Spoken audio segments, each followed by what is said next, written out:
Message for Leo today. Para to sa mga Leo guys today. Ang oras ko is 9:40. 9:40 guys. Okay. Leo, this is for you.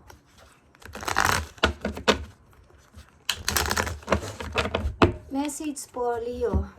Tingnan natin guys. Ang message for you today. Mahalagang message for Leo. Yeah. The world is here guys. Nakikita mo tong the world in the full. Okay. Magiging maayos ng buhay nyo guys. Okay? Mag-start na kayo ng bago. At tama na ang paghihintay. Kung kailangan kayo ay lumisan na o i-let go na o mag-moving on na o mag-moving na o lumipat na is gawin nyo guys kung may pagkakataon. Okay, Leo. This is for you. Message for you today. Tama na ang pag-iisip-isip. Okay? Tama na ang pag-stock. Tama na guys, ang pag-stock. Tapusin nyo na to guys. Okay, at magtipid sa money. Magtipid sa money. Okay, Leo, this is for you. Message ito sa inyo today, okay? And gawin nyo kung kailan nyo magustuhan. Ito ay message today. And ngayong taon na to, ngayong buwan na to, gawin nyo kung kailan nyo gustong gawin. Basta gawin nyo, okay? Leo, message sa inyong mga situation. Titignan natin ang inyong maaring challenges at mga dapat ingatan. Okay, Leo, this is for you. Okay, nakikita nyo to guys. Kung kayo nasa relation guys, at toxic yan, sa una kong sinabi is, moving on. Mag-start na kayo ng bago. Hindi nyo man gawin ngayon, hindi nyo man gawin sa next day, gawin nyo ngayong buwan na to o ngayong taon na to, okay? Kung kayo ay nasa relation na ganito, na gusto nyo nang takasan, o gusto nyo nang alisan, gawin nyo na, guys. Okay. Leo, message for you. Okay, guys, the High Priestess. Listen your inner voice, listen your intuition. Yan ang message sa inyo today. Mahalagang mensahe yan, guys. At isa pa. Nakita nyo to? Wheel of Fortune, Leo. Yan ang ito yung tamang timing. Ngayong buwan na to, ngayong taon na to, tamang timing ito para sa inyo sa paglisan sa isang relasyon na toxic. Okay? Message for Leo. Dito sa Devil, ano to? Message for Leo. Message for Leo. Ito ay isang marriage, isang kasal, o isang pagsasama na hindi okay. Na gusto nyo nang takasan. Kayo ay takot. May plano kayo pero takot kayong itry. Takot kayong subukan. Okay, Leo. This is for you. Magkaroon ka ng power, okay? The power of love is like magnet drawing souls together. Okay. Kung talagang mahal mo rin ang sarili mo, okay? Love mo ang sarili mo. Kung mahal mo man ang tao na yan, pero toxic is, kailangan mo na yang bitiwan. Okay, Leo. The High Priestess. Universe. The High Priestess is universe, guys. Kung gusto nyo ng mabuting tao, ng magandang kakasamahin sa buhay, si Universe ang bahala sa inyo. Siya ang mag-guide sa inyo, guiding you to that special person. Okay? Allow everything to take its natural course, guys. Si Universe ang bahala sa inyo. Kung gusto nyo ng mabuting tao na makakasama sa buhay, is i-allow nyo yan kay Universe o ibigay nyo sa kanya ang inyong problem. Ang ibigay nyo sa kanya ang inyong alalahanin. At humingi kayo ng mga mensahe. Magdasal kayo ng magdasal. Okay, Leo? Andito ang Wheel of Fortune, guys. Spiritual. Your spiritual journey is beginning. Ito ay pag-uumpisa. Okay. Pag-uumpisa ng iyong spiritual journey. Kayo ay na-involved sa marriage. Marriage ito, guys. Okay? Isang marriage na hindi nyo na gusto.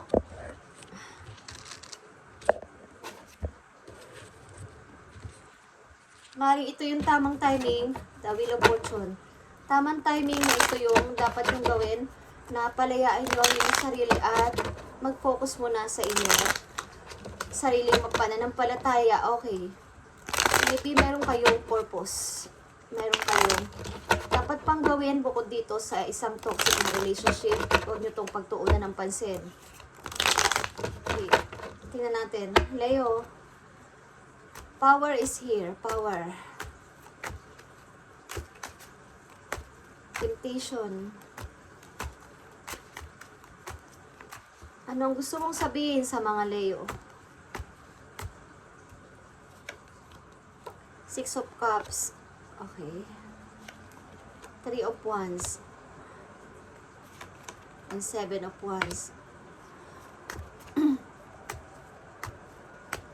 Maring ko ito ay tunay na pagmamahal, guys. Nagkakaroon dito ng obsess. Nagkakaroon dito ng, alam niyo yung kahit nasasaktan na kayo is, pag nagbago, okay lang. Pag mamaya, andyan na naman. Bukas, ayan na naman. Same at same pa rin. Pero, hindi ka na doon makaalis sapagkat iniisip mo na yung bonding ninyo, yung inyong relation is, ito ay ibinigay sa inyo.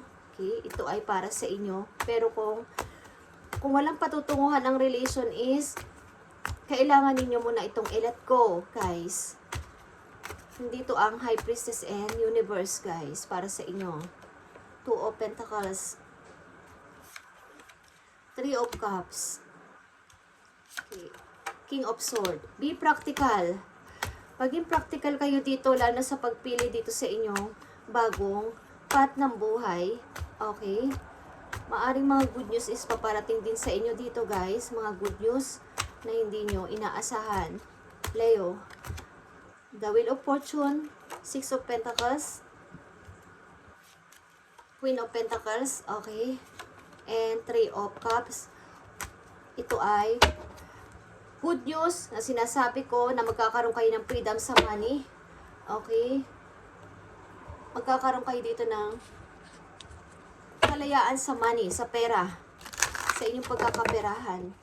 Ito yung tamang timing na pakawalan nyo ng isang relation na hindi kayo masaya at nasusuffocate na kayo dito sa inyong relation na to. Ang ilan kasi sa inyo, guys, is sinasabi yung mahal kayo ng person nyo. Maaring mayroon dito, alam niyo yung sinasabing di kasabihan dyan eh. Yung dahil mahal kita, kaya kita nasasaktan. Okay, guys. Mahal niya ako, kaya niya ako pinipigilan. Mahal niya ako, kaya siya nagsiselos. Mahal niya ako, kaya niya ako kinokontrol. Okay, mali yun, guys. Maling paniniwala. Naghihintay ka dito kung paano magbabago pa ba itong aking kinakasama, magbabago pa ba itong person ko kahit na nag-iiba-iba ng partner sa buhay. Inaaway ako, okay. O may mga habits siya na hindi niyo gusto. Release, okay. Release and surrender. Release and surrender sa inyong guidance ang nangyayari sa inyong buhay ngayon, Leo. Payo mo sa mga Leo na nandito sa reading. Okay, hindi ito lahat ay makaka-resonate sa mga Leo. Okay, guys? Para to sa mga ganitong situation.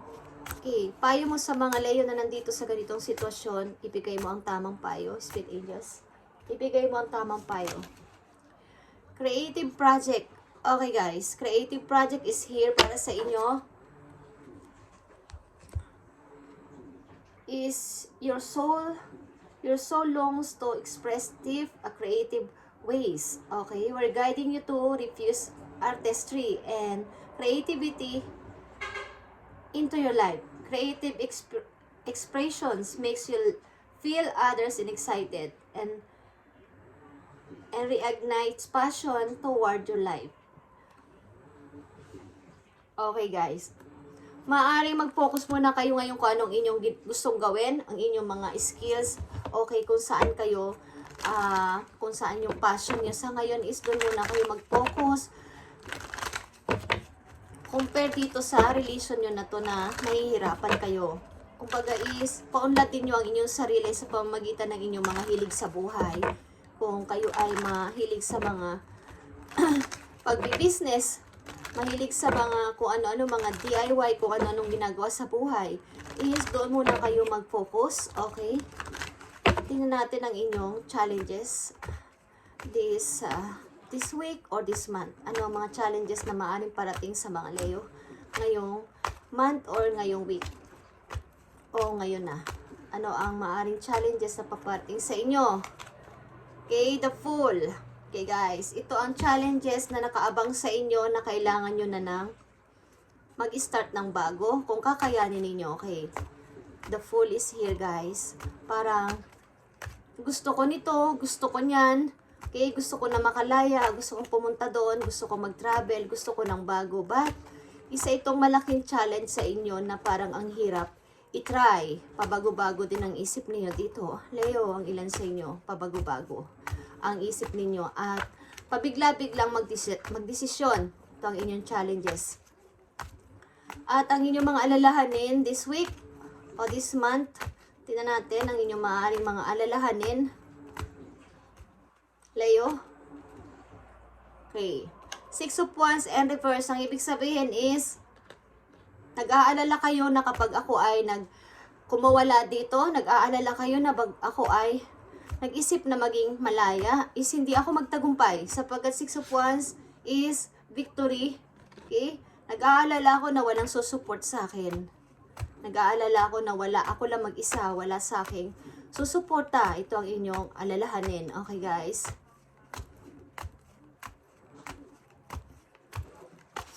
Ano ang mga kinakatakutan nyo guys this week, this month? Anong maaaring yung kinakatakutan? Okay, ang masaktan, okay, ang ma-broke again, ang layuan ng ibang tao. Ba't nakikita nyo on the world? Is magpatuloy kayo sapagkat kayo ay may guide. Ginaguidean kayo ng, maaaring may supporters kayo ng mga tao sa paligid niyo, mga 4 pataas, 4, 5, ganyan. 4 ang pinaka-loyal sa inyong person, sa inyong buhay sa ngayon, na involved na tao sa buhay ninyo, Leo. Or may mga angels na nagbabantay sa inyo. So, huwag kayong matakot, guys. Kung gusto ninyo mag-start ng bago sa inyong buhay, okay. Natatakot kayo na kayo ay ma-broke. Natatakot kayo na kayo ay iwan ng iba. Iwan ng nakakarami. Okay. Message for Leo. Message mo sa mga Leo ngayong week o ngayong month na to, kung anong gusto mong sabihin. Ipakita mo sa mga Leo na nandito sa reading about sa kanilang pag-ibig. Kung ano ba to? Okay, unahin natin ang about sa inyong pag-ibig. Ano ang message mo sa mga Leo about sa kanilang pag-ibig, kung sila'y umiibig at kung sila'y nasa pag-ibig? Ano ang gusto mong sabihin o babala sa mga Leo? I need message. Thank you. They are the one. Okay, you have already met the romantic partner you seek. Okay. Kung kayo nasa relation, Leo, sa ngayon, is maaring ito na yung forever ninyo. Okay? Kung kayo nasa relation. Sa ilang Leo na nandito sa reading, ay kayo ay nasa taong inyong makakasama sa buhay ninyo. Ang ilan sa inyo guys dito is nare-relate o nai-involve sa isang relasyon na sa palagay ninyo ay mahal kayo ng inyong person. But, ito ba pala, ay hindi nyo alam na toxic na at nakakulong na kayo dito. Okay, niisip nyo na ang tao na to ay magbabago pa. Okay, ang tao na to ay maaaring mag-grow pa. Okay? Ang ilan din sa inyo dito is hinihikayat ng inyong guidance na makinig sa inyong intuition, sa inyong inner voice, okay, sa inyong mga passion, maging practical na this time sapagkat kayo ay i-guide ni universe. Okay, ang ilan sa inyo dito, Leo, is maaring magpatuloy sa buhay at mag-focus muna sa inyong sariling mga gusto, okay? At malalo pang maging maunlad sa inyong spiritual relationship. Sapagkat ito yung tamang timing to choose ng career muna bago ang relasyon. Sapagkat magkakaroon kayo ng freedom sa money at maraming opportunity. Andito ang Wheel of Fortune. Okay. At ang inyong challenges sa buwan na to o sa araw na to, ngayong week na to is new path, bagong beginning. Mag-i-start ba ako ng bago? alam niyo yung urong sulong, yun ang inyong challenges. Bukas na lang, next month na lang, okay? Next week na lang, ganun ang inyong challenges. Okay, ang inyong kinakatakot o ang inyong alalahanin is, alalahanin nyo na, pag ako ay nag-start, pag ako ay lumaya dito sa relasyon na to, baka hindi ako magtagumpay sa buhay, baka wala akong taga-suporta, baka mag-isa lang ako. Okay. At ang kinakatakutan nyo, Leo, ilang Leo dito is mabroke. Again, maloko again sa pag-ibig at layuan ng maraming tao. Okay, tingnan natin guys ang masasabi sa inyo ng inyong guidance, Leo, dito sa inyong message today. Okay, magpatuloy guys sa buhay at umasa. Faith. More faith and mag-healing. More healing sa sarili. Hindi ibang tao, kundi sa sarili mo. Okay, ano masasabi sa iyo ng iyong guidance sa inyong situation? Leo, judgment is here guys. Truth, okay, pasimulan mo na ang paghakbang sa inyong bagong kung gusto nyo nang start, gusto nyo nang bago, simulan nyo na. The judgment is here, yung decision. Kailangan nyo mag-decide this week, this month, or this year. Kailangan nyo na mag-decide. Okay. Kailangan nyo ng patunayan na kaya nyo nang mag-start ng bago sa sarili ninyo munang pamamaraan. Okay, Leo. At isa pang message for you. Sa inyong message ngayon, sa inyong reading ngayon, ano ang mensahe? Yeah, nakikita nyo to? Umpisahan nyo nang mag-decide. The Judgment and the Queen of Swords. Tanggalin ang mga tao sa inyong paligid na talagang iistorbo sa inyo. At maging practical. Maging practical sa buhay. Okay, maging practical sa bawat desisyon.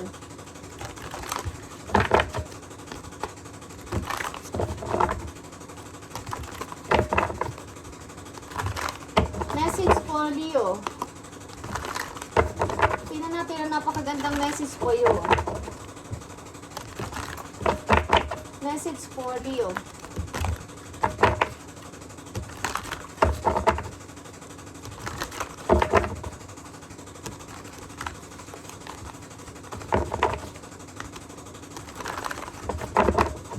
Message mo sa mga Leo na nandito sa reading, ipakita mo ang gusto mong sabihin o advice o paalala sa kanila na gusto mong sabihin sa mga Leo, ang gusto mong sabihin, ipakita mo. Yeah, mga good news is may maririnig kayong good news, may paparating na good news sa inyo guys. Okay. Tingnan natin ang message for Leo today.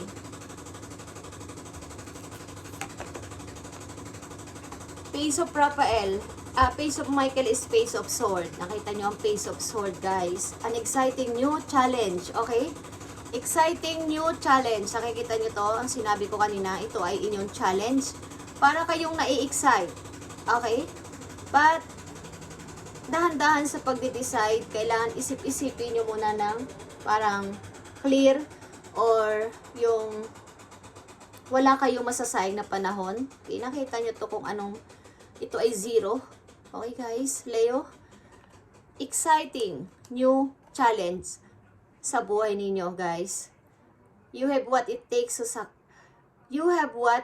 to succeed. Review contract or documents very truthfully. Okay, nasabi ko sa inyo.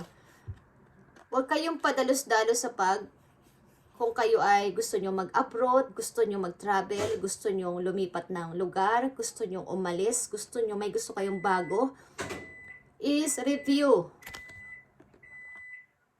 At paminsan-minsan makinig kayo sa sinasabi ng inyong kaibigan, magulang, or mga taong pinagkakatiwalaan nyo na loyal sa inyo like a dog. Okay? Ang dog ay loyal. Okay guys. Huwag kayong basta-basta, ito na yung pipirmahan mo, Leo. Ito na yung dokumento. Huwag kayong basta-basta, tanggap lang tanggap at sign lang ng sign, Leo. Kailangan review. Okay, yan ang message sa inyo ngayon ng inyong Archangel Michael. Okay, maging practical at mag-start na. The Judgment, mag-start na, mag-decide na. Huwag nang magpatumpik-tumpik this month or this year. Okay? Kung mayroon kayong isang salita, like a Queen of Swords, patunayan nyo, kayanin nyo. kailangan itong energy na to guys, pag ito lumabas sa reading, is truth, like a judgment, okay? Siya yung nagsasabi ng truth, ng katotohanan, okay? Pag siya ay nagsalita is diretso. Pag kinumpas na yung sword niya, pag sinabi niyang ayaw ko sa'yo, gusto ko na dito, kaya alis na ako dito is, yun lang yun. Okay? Wala nang iba pa. At napaka-practical ng person na to. Mag-isip at mag-decide. Okay guys. Ito ang payo sa inyo. Today, Leo, at ang key dito guys is yung inyong pagiging isang creative person as a Leo is patunayan nyo ngayong March, ngayong taon na to is magkiklik kayo sa money at magkakaroon kayo ng freedom sa money. Sabayan nyo ng more faith doon sa taas sapagkat pinapadalang kayo ng inyong guidance ng mga messages. Okay. Na ito na yung tamang time, Leo, Wheel of Fortune, na you need to move. You need na mag-decide ngayong taon na to, ngayong buwan na to, para magkaroon ka na ng freedom sa money. Huwag mo tong katakutan. Okay? Ito yung parang alalahanin mo na pag ako nag-start ng business, nag-start ako ng kung ano, wala akong supporters, hindi ako magtatagumpay. Hindi yan totoo guys. Okay. Thank you and God bless Leo at ito ang inyong message today. Okay. Kung hindi man nyo to gawin ngayon is mga sunod na araw, basta ngayong taon na to kailangan is matupad nyo to sinasabi sa inyo ng yung guidance. Okay, nandito mo mga major arcana is Temptation, the High Priestess, and Wheel of Fortune is napakagandang mga card o message sa inyo na nagpapatunay na ito yung tamang timing, ito yung tama, ito yung totoo, ito yung sinasabi ko, ito yun, this time is ito ang kailangan gawin mo, okay? Kung kayo ay natutoksikan na dito sa relasyon na to, unhealthy na, is pakawalan nyo muna ang isang taong pumipigil sa inyong pag-unlad. Okay guys, kahit ito ay inyong mahal. Thank you guys and God bless sa inyo lahat.